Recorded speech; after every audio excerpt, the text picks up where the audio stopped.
Nagsagawa ng surprise inspection ang mga opisyal ng Police Provincial Office Central Visayas o PRO-7 sa Lapu-Lapu City Jail upang tignan ang kalagayan ng mga akusado sa flood control scandal.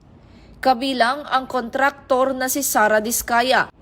Ayon kay PRO-7 Director Police Brigadier General Redrico Maranan, ang inspeksyon ay alinsunod sa direktiba ni DILG Secretary Junvic Remulla upang matiyak na walang tinatanggap na espesyal o hindi nararapat na trato ang mga nakakulong. Personal umanong nagsagawa ng ocular inspection si Police Brigadier Maranan at nakita niya si Diskaya at siyang pang-akusado sa parehong female at male dormitories ng kulungan.